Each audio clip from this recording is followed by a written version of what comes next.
ഇനിയിപ്പോ കല്യാണം കൂടി പോലീസുകാർ നടത്തി കൊടുക്കേണ്ട വരുന്ന തോന്നുന്നു. അതും പോലീസ് സ്റ്റേഷനിൽ നടത്തേണ്ട അവസ്ഥയായെന്ന് തോന്നുന്നു. ആ മാതിരിയാണ് അതേ കേട്ടു നോക്കി.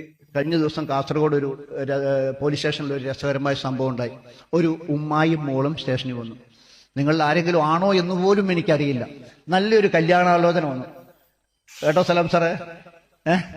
നല്ലൊരു ആലോചന ഈ ഒരു പെൺകുട്ടിക്ക് വന്നു. കാസർഗോഡ് നടന്ന സംഭവം, നമ്മുടെ ദൂരെയൊന്നുമല്ല, ഇവിടെ. എന്നിട്ട് ആ പെൺകുട്ടി നല്ല മിടുക്കിയ ഒരു കുട്ടിയായിരുന്നു. കുട്ടി ഉമ്മയും കൂട്ടിയിട്ട് സ്റ്റേഷനിൽ വന്നു. ഇത് ഇന്ന ആളെ കുറിച്ച് എനിക്കൊരു കല്യാണാലോചന, അവനെ കുറിച്ച് സാറിന്റെ നിങ്ങളുടെ അഭിപ്രായം എന്താ, എന്തെങ്കിലും കേസുണ്ടോ? സത്യം പറയുന്ന വെറുതെ പറയുന്നതല്ല, ഞാൻ എനിക്ക് എന്തിനാ ഇവിടെ വന്നിട്ട് നുണ പറയേണ്ട കാര്യം? അപ്പോഴാണ് പോലീസ് പറയുന്നത് ഇവന് മയക്കുമരുന്ന് കേസിൽ പ്രതിയാണ്.